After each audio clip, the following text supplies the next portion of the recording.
沈彦朝，你1个月没捞到像样的货，欠着12块钱，船底还漏。小满跟他表姨去镇上，至少有饭吃，有书读。再难，也不能替我们决定让孩子离开父母。爹，上一世我就是在这一天按了手印，等我挣到钱，表姐一家早已搬走。20多年后，我才找到当年把我留下，我们真的活不下去吗？如今字据又摆在面前，我不签。不签可以，今晚的米欠款，漏船怎么办？天黑前我还清12块，买米，请师傅补船。3个时辰，你靠6只破蟹笼。你以前也说过明天会有鱼，今天我只看结果。这一回要守住的，不只是女儿，也是妻子最后一点信任。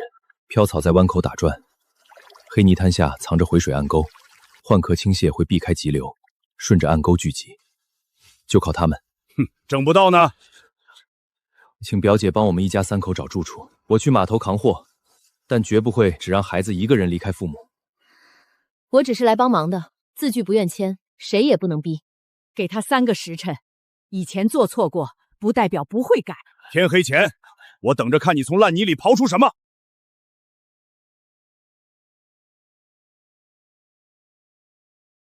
慢一点，先跟着飘草走。连洞都没有，真有蟹？青蟹躲积水，等回潮。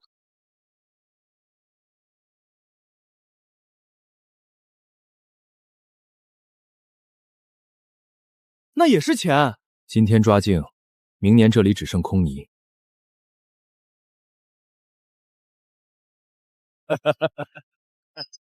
8只，全是够规格的大蟹。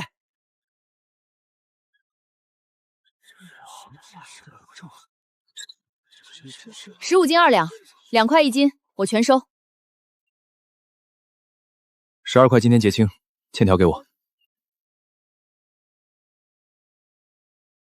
这张纸留着，提醒我以后不能再拿下一网当退路。债还了，不代表还能得拿全家冒险。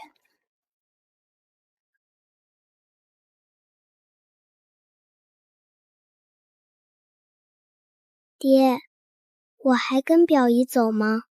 以后你可以去县里读书，我们一家人一起去。今天挣钱，不代表从前的错没了。我知道，以后家里先留够1个月米钱，再谈下一网。天亮前把20只新笼全下到暗沟口，别动他们的笼，先把人叫齐，当面说清。这还不算证据。绳没断，只是被解开。把现场留着，让所有人看见，比咱们私下说100句有用。谁先动手，谁先没理。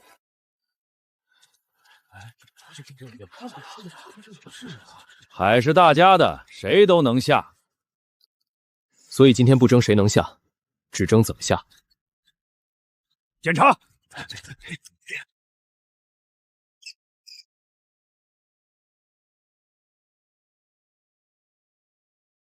20只笼横着堵住回水，退潮后沟里只剩浑水，3天翻泥，谁也别想再抓。最多8只笼，错开放，留水道。豹子的放，小鱼掌宽的放，每天计数，10斤留1斤修栈桥。地方是你找到的，为什么分？今天我靠先发现占尽，明天就有人靠船大网多占尽，最后谁都留不住。亏不亏？先发现的人可以多拿1次，不该把一条沟变成祖传地。每天轮换，谁私自加笼，下一轮停1次。几只泥蟹能让你威风几天？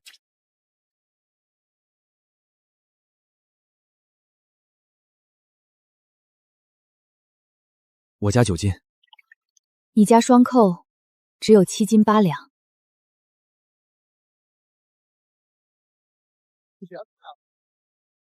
大鲍、活虾、青蟹，大后天午前送到，当日结清。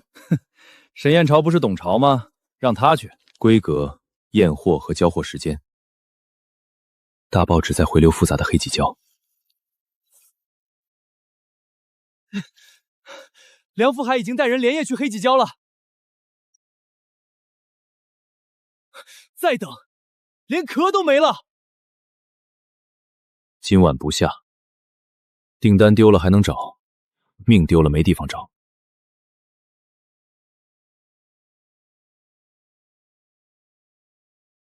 黑吉礁下面缝多，贪一只就可能被卡住。今天是验样，不是拼命。只在允许作业的浅水区下水。吴伯州负责船上监护，陆青山负责计时和联络。风浪稍有变化，立即停止。幼豹和苗壳一律不碰。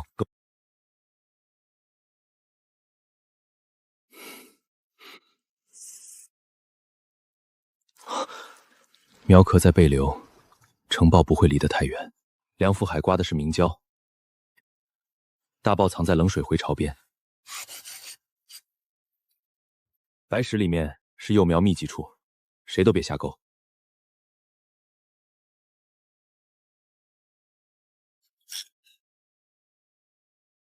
下面还有2层，能发财。刮净叫发财，年年有得取，才叫养活人。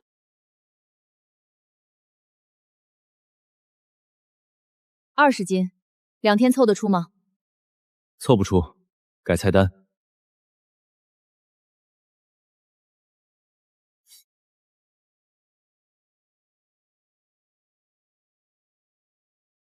按这碗重算20桌。能让厨子先抢菜谱，样才算真过。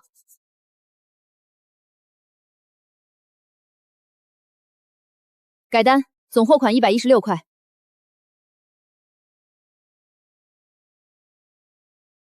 规格不够，便宜也不要。货凑得齐又怎样？潮河湾到县城6个时辰，瞎半路就死。后天11点，迟1刻，死货超过1成，整批退。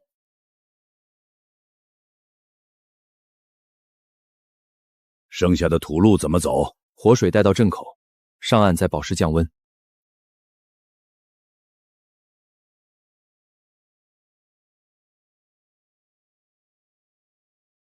甲香22斤，乙香18斤。谁开箱，谁签字。退一批就是100多块，谁赔得起，谁可以不签。我签，谁开箱，谁负责。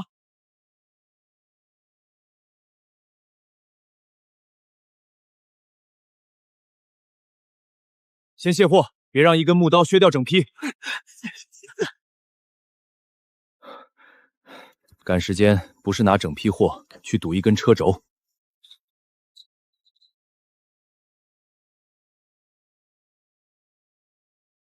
10点46，还提前14分钟。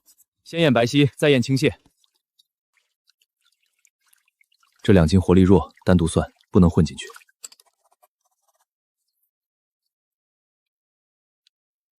损耗血清，比把数字做漂亮更难得。活货率93%，过关。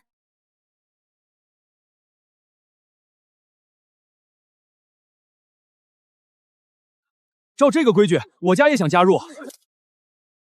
先写规矩，供货人先挑，混小货、死货，整筐降级，运输损耗按记录分，谁也不能替谁作假。先成立3个月临时互助组，账公开。家里账和互助组账分开。沈验超出海用组里的油也要登记。现在不算清，钱多了更算不清。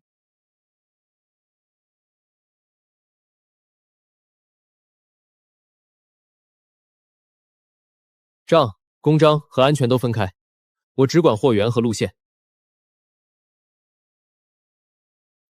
3天内给4家食堂送300斤海货。梁富海报价比你们低2成。货还没送，你先往外删。18斤小鲍，27斤小蟹，15斤豹子虾。规格不够，自己砍自己的货，你真会做生意。客户要300斤合格海货，不是300斤最贵的货。总价只低1成，食堂成本反而更稳。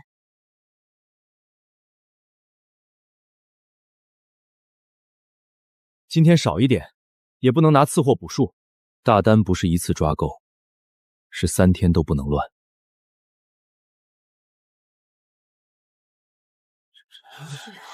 差3斤我才补进去，煮熟都一样。小蟹放回，整豆降1级，差的我去补。凭什么？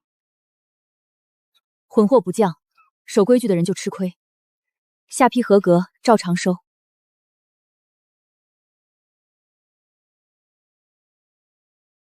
万一补不到怎么办？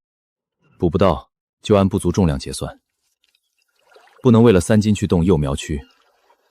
生意丢1次还能接，规矩破1次，就会次次有人试。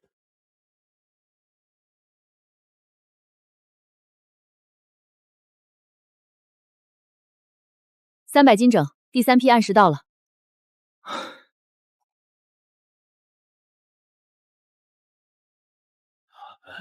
照实开。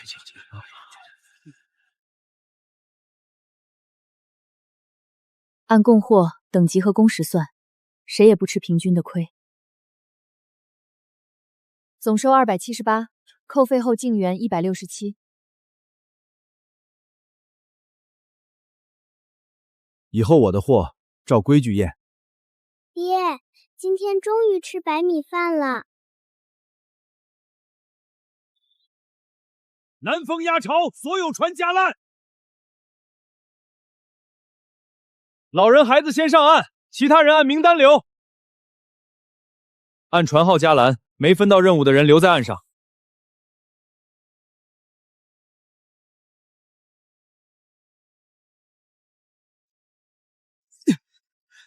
再晚一步，外牌豪价就没了。现在出去，丢的就不只是豪。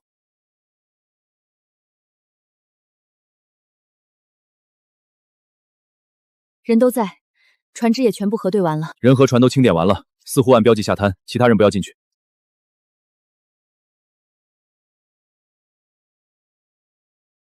连壳3分钱1斤，再不卖就坏。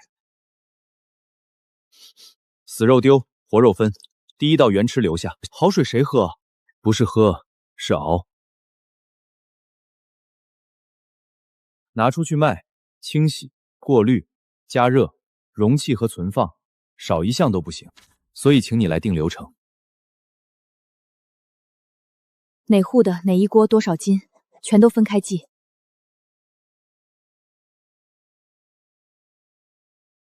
哪锅出问题就停哪锅，不能混。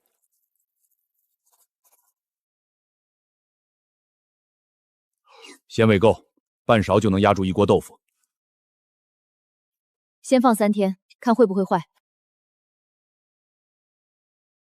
再烧开不就行？不是只记成功，失败也要留下，下一锅才知道改哪里。坏了就是坏了，不能再煮1次骗自己。第1批全到，重新做。他拿好水当宝，互助组的钱早晚被折腾光。现货单也退了，再熬下去还要亏。互助组承担70%，我个人承担30%。主意是我提的，风险没说清。但这次钱不能白亏，流程必须留下。4个区域分开，工具不能串着用。开封3天内用完，先只供后厨。温度、封装时间、检验结果，任何一项不合格，整批停止使用。复检合格，我才签单。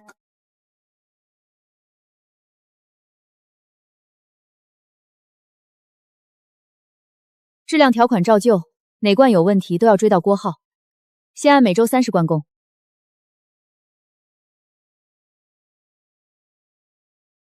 今日新菜：潮和蚝汁豆腐。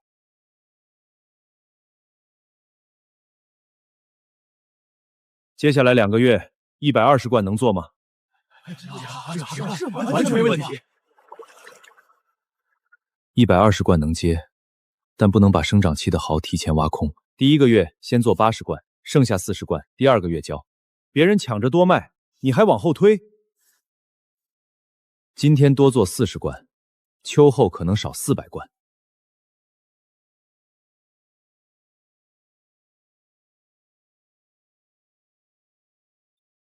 插几块牌就把海当田？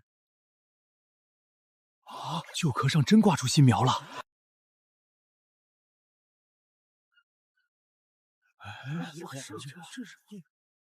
这是给豪增重还是给账本增重？石头是我塞的，这筐我认降级，我只塞了3只，壳大肉少，按连壳重量卖，我吃亏。吃亏可以改规则，不能改秤。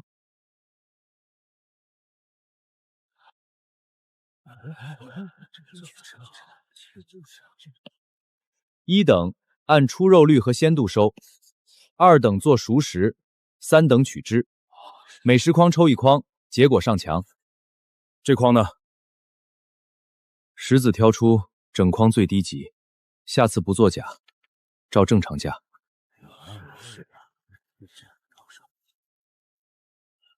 你们照新价验，哪筐低我认。3筐等级都对得上。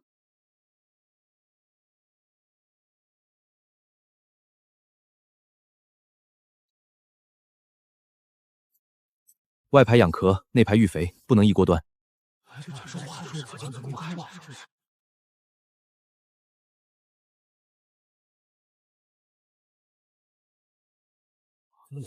留这么多，分到手的又少了。下次蜂巢再倒价，不用等别人3分钱1斤来收。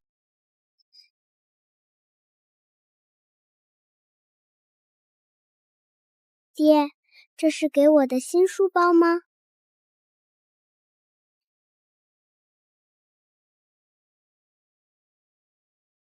船上没有固定门牌，这一栏该怎么填？填东禅桥3号夺位，孩子先上学，安居手续正在办。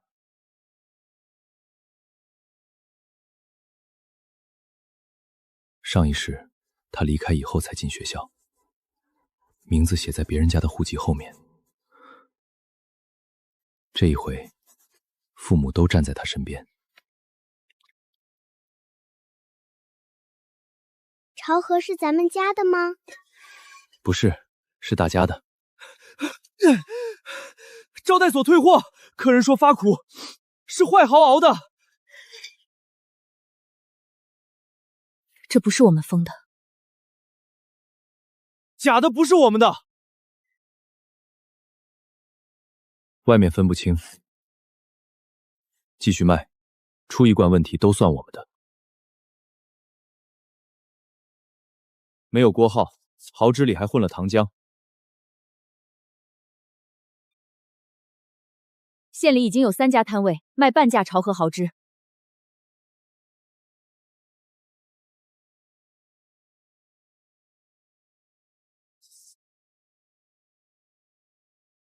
政务我们登记封存，你们不要私下争执。潮河不过是2个字，谁都能写。你可以卖自己的货，但不能仿冠形、封泥和字样，把坏账挂别人那儿。我签问题货停止销售，已经售出的召回退赔，整改并复查合格后才能恢复正常经营。这次是别人仿，下次可能是你们自己出问题。标识要能追到人，不能只用来防外人。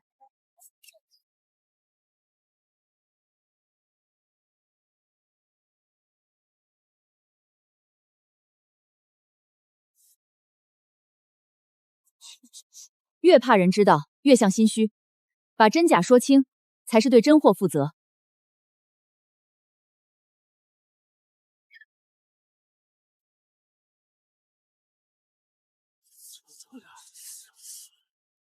我们争的是货合不合格，不是谁必须退出。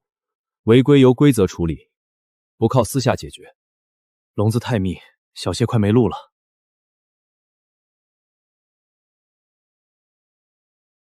不能真把青蟹种进泥里，但能保苗、护沟、留大放小。3天后淡水进湾，嫩苗最先受不住。海田还没收，先等着烂吧。盐度下降，内排幼蚝撑不过2天。搬。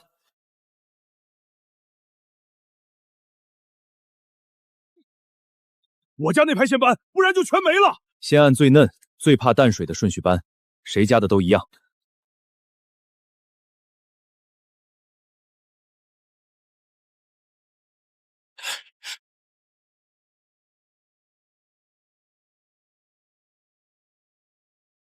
早知道全搬，全搬来不及，先保7成，再补3成。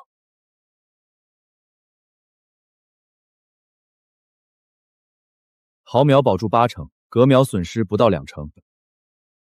按损失比例来，别因为我嗓门大就先给我。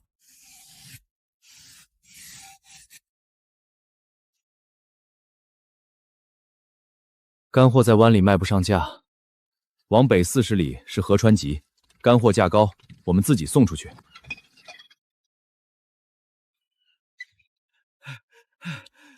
北边土路塌了2段，车过不去。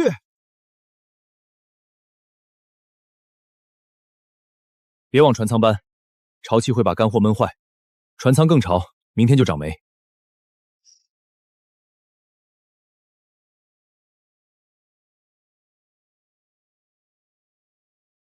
棚里没渗水，货也全都离地了。每批温度、湿度都记，不能只凭手摸。达到状态，停止加热，继续通风散湿。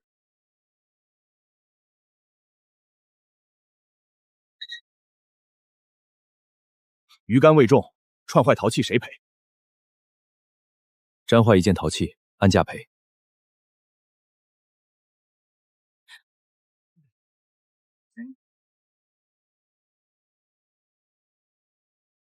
河川集到了，先按仓位清点，再卸。货好，但没名气，只能给市价。海带按市价，鱼竿留20斤给粮站食堂试吃，卖掉再结。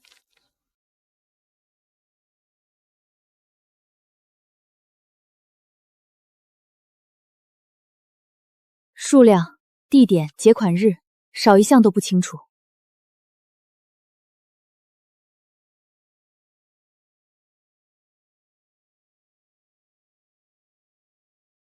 每月200斤，按这次的品质长期供。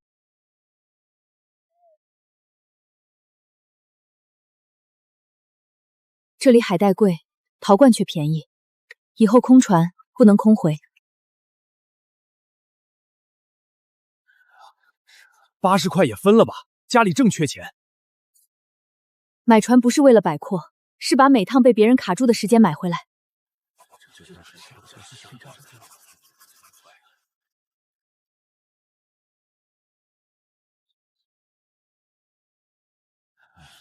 这船我要了。黑油不是今天才有，尾轴可能早就出了问题。别争，谁买谁先背修理债。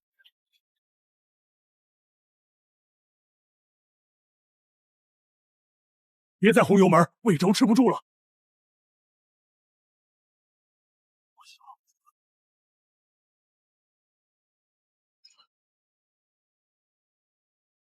尾轴套磨偏，密封也裂了，至少还要120块。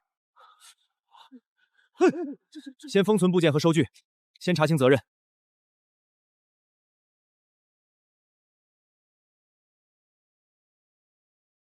交易前已有渗油记录，缺陷不是今天才有。他处处跟咱们作对，你还替他作证？我替事实。今天看见缺陷不说，明天别人也能看见我们的货有问题不说。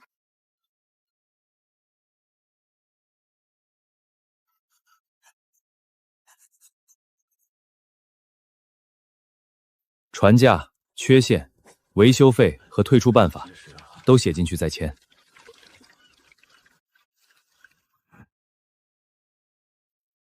又把家底压上。船归互助组，我的钱只算一股，不是私人船。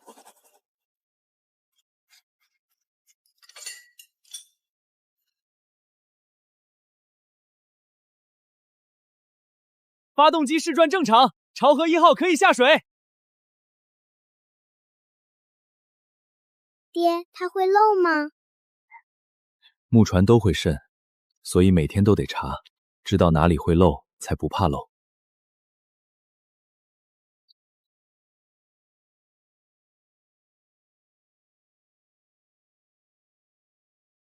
扣掉油、冰和装卸，手烫净剩47块。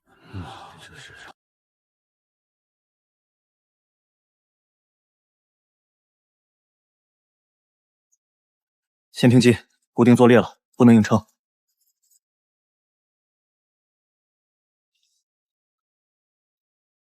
陶罐晚一天，豪掷就停1天。停1天比换发动机便宜。货先固定，救生设备复合，求助旗挂起来。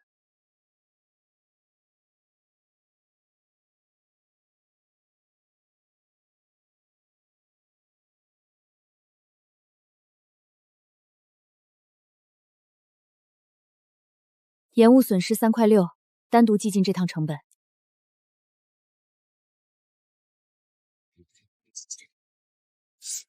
再开20里，曲轴也得上，到时是100多块。固定座彻底修，不能直补表面。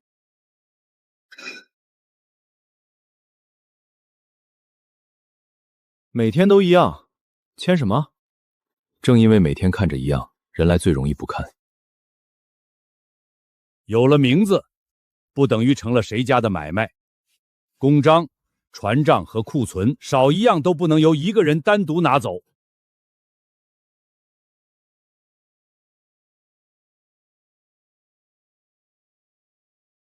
船债还清，23户合作组今天正式登记。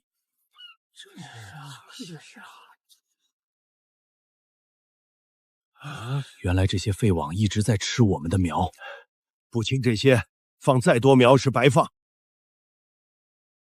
先划保护区，每月留2天专门清废网。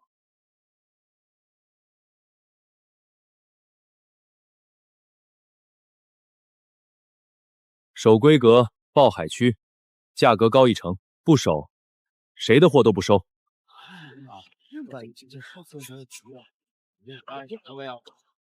同样10斤，守规格还能多卖1成。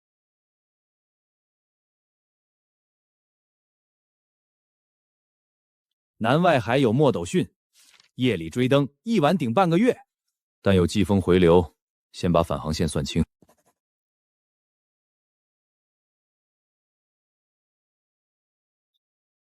风过4级不追灯，只去主船和半船，风级、装载、返航3条不能破。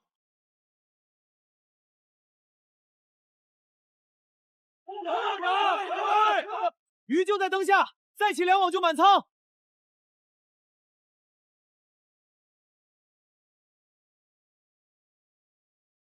再追1里，至少多100斤。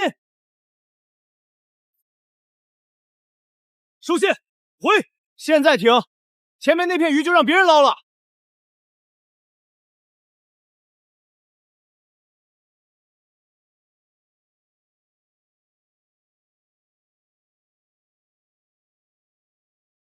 是我急了，想让家里过好日子，谁都急，但越急越要知道什么钱不能追。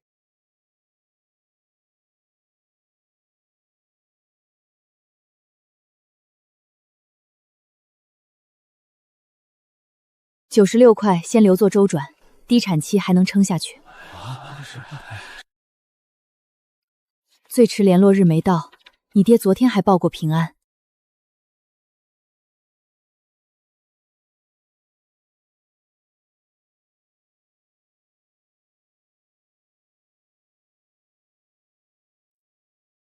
爹，你以后会越走越远吗？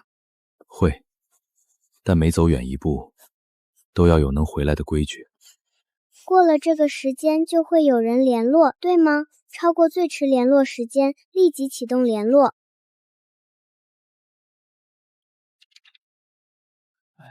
这个女人要呀，对。资料都齐了，怎么还卡在15年前？你父亲那条失踪旧船的责任记录还挂在沈家名下。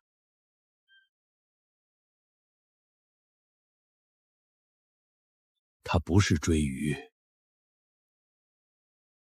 5个人过去以后，他让同伴先走，自己最后解烂。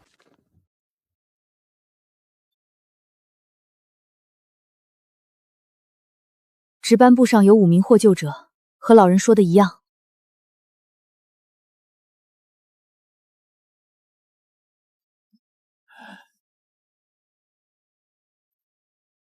卜政委因救助遇险船偏航，非违规追捕。父亲终于不再只剩戴河2个字了。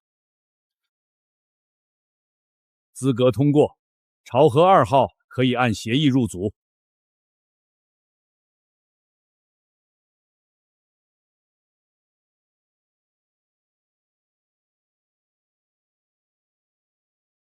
看着反常时间，我就不用天天守在码头了。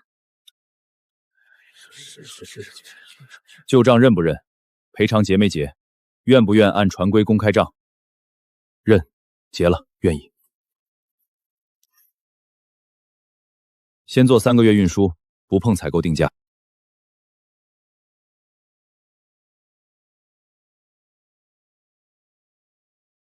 3个月记录完整，运输损耗降了2成。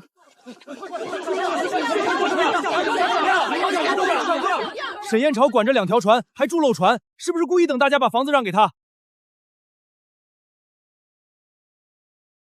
不用谁让，按条件排。装大方是不是给自己留了更好的？先看船屋是否危险，再看老人、孕妇和学龄孩子，最后看能否承担自筹。同条件抽签。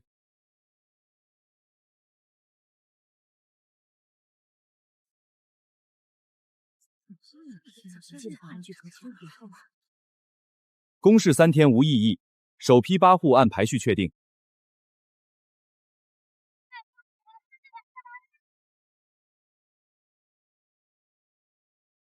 娘，我把课本垫高了，雨水碰不到。咱们什么时候上岸？下一批。不靠别人让，靠大家一起把房建出来。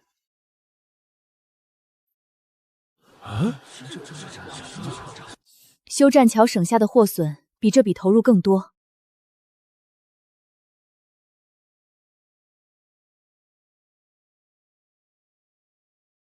船刚修过，排在后面有依据，我确认。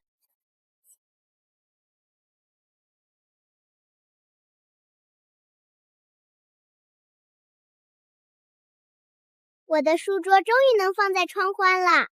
今晚不用听船底滴水了。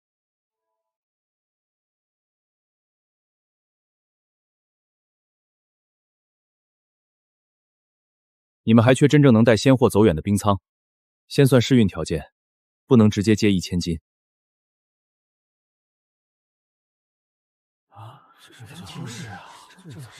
一旦退货，2条船1年都白干。先做200斤试运，流程过关再接1000斤。别人拿1000斤，你只要200。我们没冷藏仓，不能把经验当结果。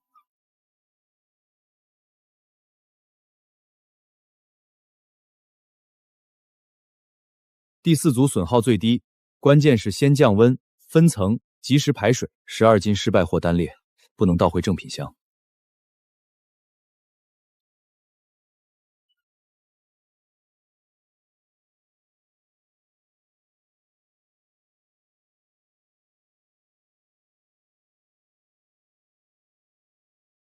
188斤合格，12斤次级也写清。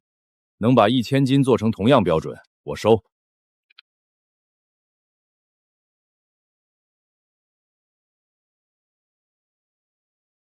补兵按航程分段，别一开始就把货压坏。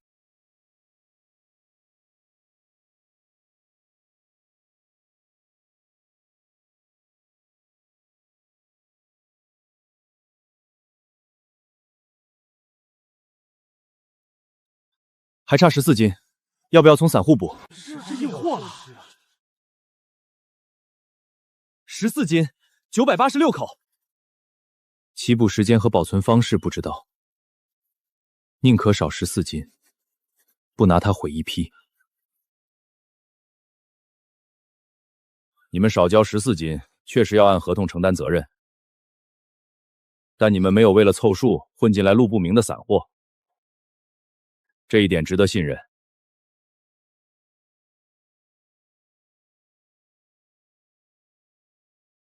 961斤达标，分3级结算。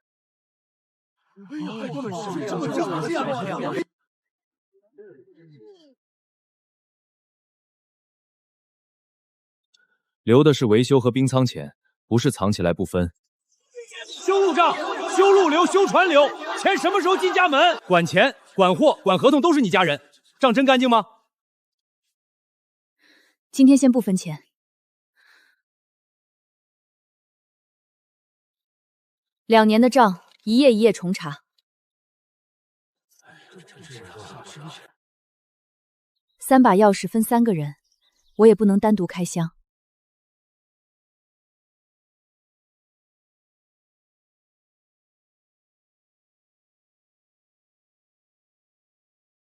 那就从第1张单据开始查，不能只看总数，从原始单据一张张对齐。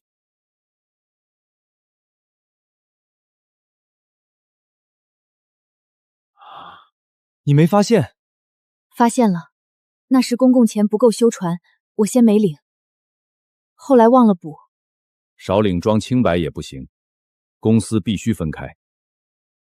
油料票，就是油料票，你们怎就是这次出行了呀？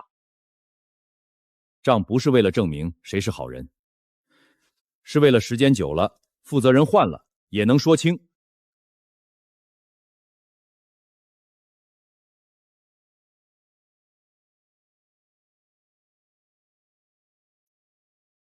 总额对得上，但7处流程漏洞都要补。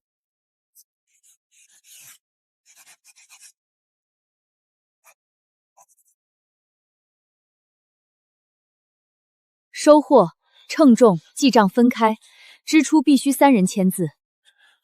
我说话重了，但不查账，我确实不踏实。你没错，合作组不能靠我人好，要靠谁坐这个位置，都不能随便拿。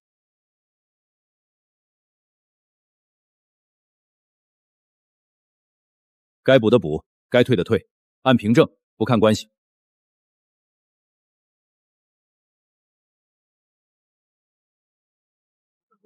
规矩写得清，我也愿意照章加入。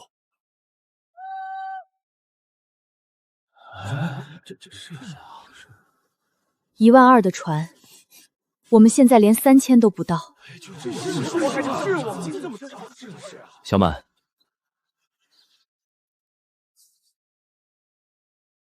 他们当年没有恶意，县里学校也确实好。你舍得？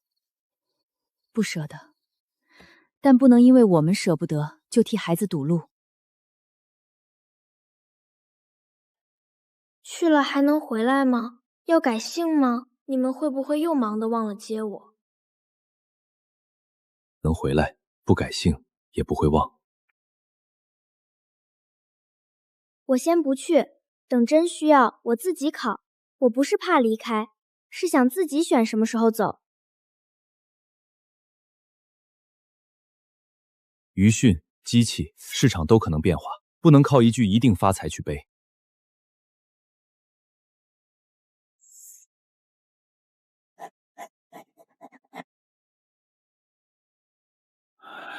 住房不抵押，不入股也不替人背债。14户自愿参加，9户原有权益不变，不入股户仍可向合作组供货，使用公共晾晒棚。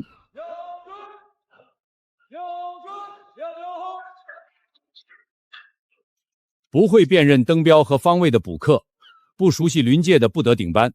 家属联络卡缺1张，就不准离岗。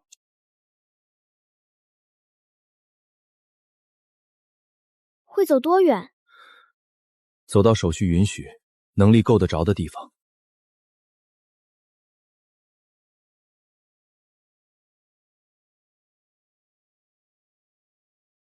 左机油压不稳，继续追可能赶上，停机检查一定错过。单机也能追，等到鱼群再修。原因没查清，单只长时间带负荷也危险。停机，继续追，可能烧坏轴瓦。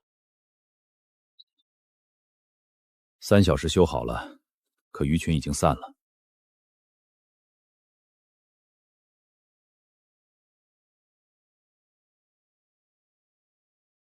追不上别人的鱼，就找适合自己的水。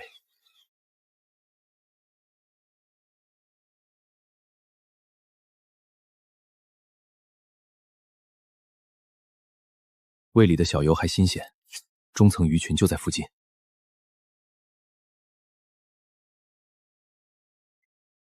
收掉一半灯，手线放到中层。喂，上来，上货，上货！哎，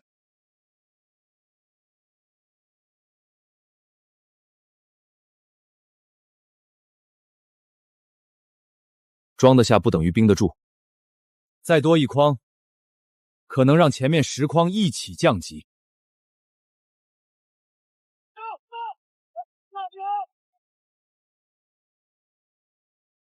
以前你替我作证，今天不用算，拖。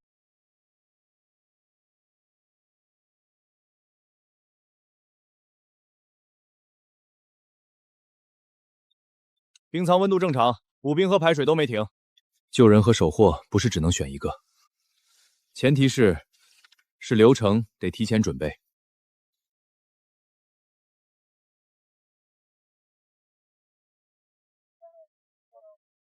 晚22小时，先看记录和实际货况。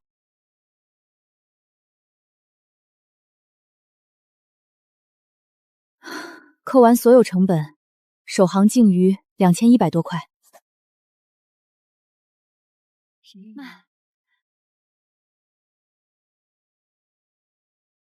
6月19，爹带另一条船一起回来了。晚归的原因和联络记录也要写上。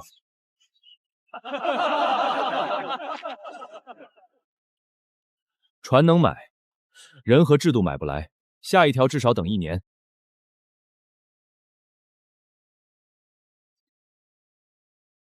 5条快船齐了，这份合同我们拿定了。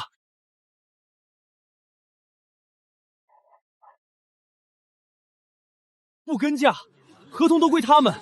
单价不跟，我只报12000，按真实产能写。为什么不报满？旺季也许有，淡季不一定。把也许写成保证，后面只能混小货、顶新货，逼船追风。14000斤！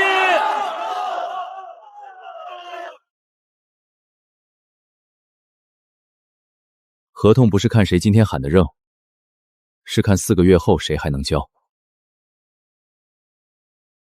快海14000斤，潮河6000斤，按合同执行。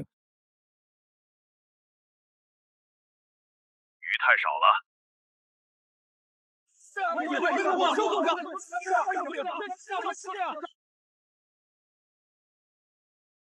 3000斤批次混乱，先暂缓结算。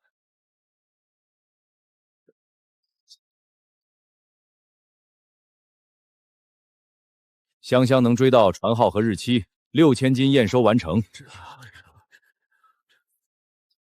我们只有1000斤余量，多接800斤，最后也会让自己的船追风。把有能力的小船户拉进来，比拿到这一单更稳。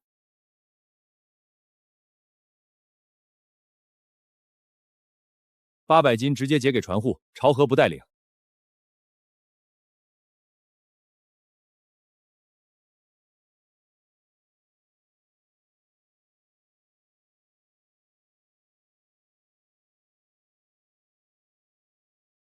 3个月试供合格，标准统一，船和钱仍归各家。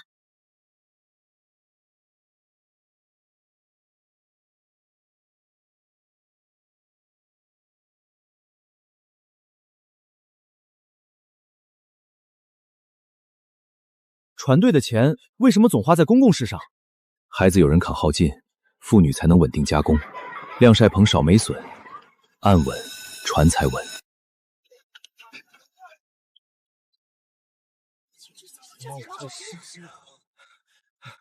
外面都在传，潮河的鱼用了不当处理，久放不坏。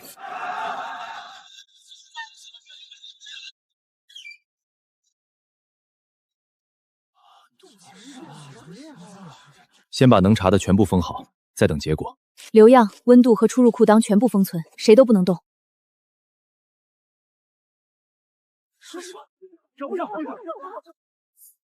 现在甩，外面更认定我们心虚。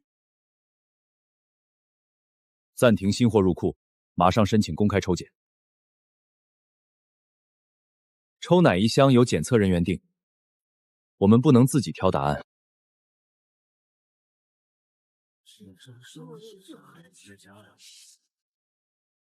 未发现不当处理，品质差异均能对应储存时间和记录。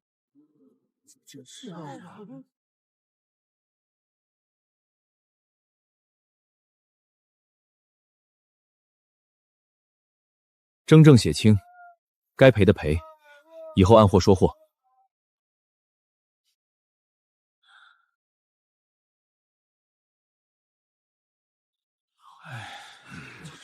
检测合格，不等于每箱还是最高级。旧批次虽然合格，也只能降作熟食原料。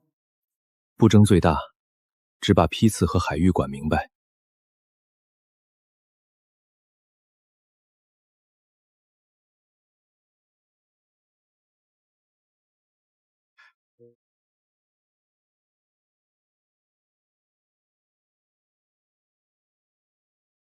蜂巢提前6小时，5号现在不能出港。潮河5号卸货。停航。今天不走，就算延误。港外还平，2个时辰就能进背风水道。你们自己停航，损失不能算我头上。主动停航对应的延晚误责任。按合同，我们承担延误，但船不走。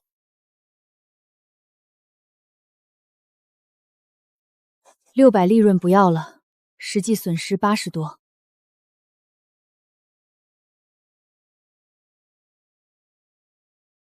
背风水道也封了，出港的船至少晚2天。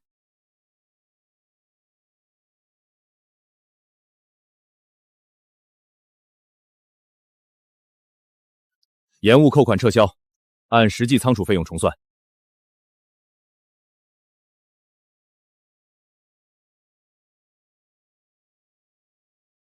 暂停要写原因，还得有人复核。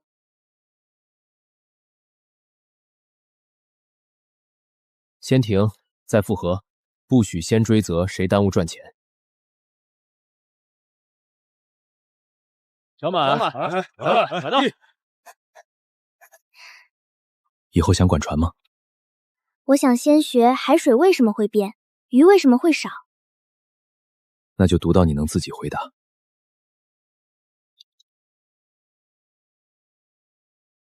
7年前，沈家还在为1袋米发愁，小满也差点去亲戚家暂住。现在安居点有46个孩子，没有一个因为家里断粮而停学。你当年没把我赶出湾，你后来要是不改，也没人留得住你。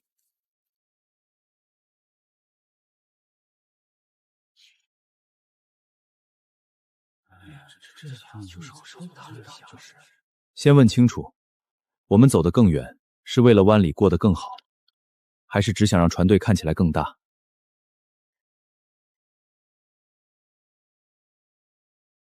首期只上2船1车间，6项职责分开。看不懂就不能算自愿。亏损和退出我都明白了，这才签。还没出发就写退出，不吉利。能清楚进，也能清楚退，才叫合作。只能进不能退，是把人困住。证件、岗位证、家属联络卡，缺一项不上船。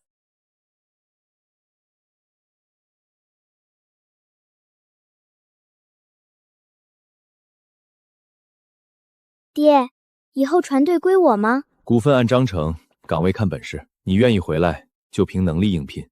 那我先学怎么让淡水压弯时毫秒少死一点。学明白了，回来教我们。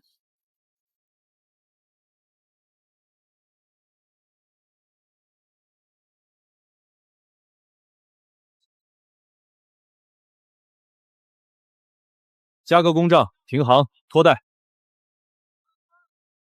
负责人不在，账和作业也要按岗位继续。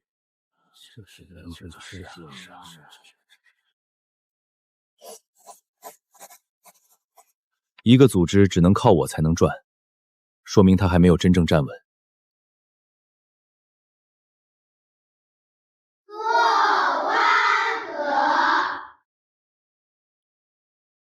有得有失，但维修、上学和安居不再跟着鱼价中断。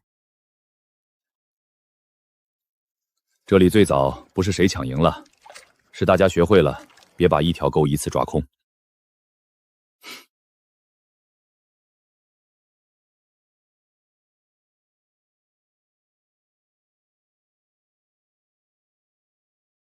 豹子母蟹和小蟹登记后放回，轮之龙不加。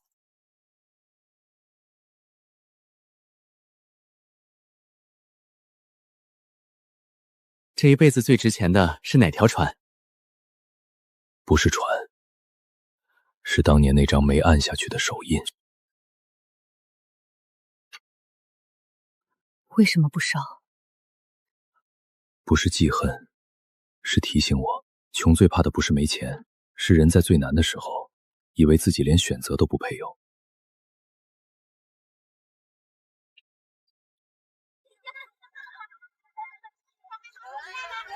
潮来潮去，日子终于不用只压在一网鱼上。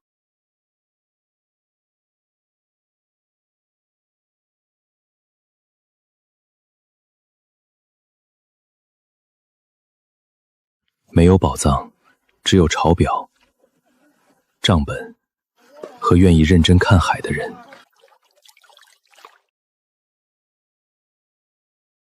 抓大留小，借海还海，赚得到钱，也要回得了家。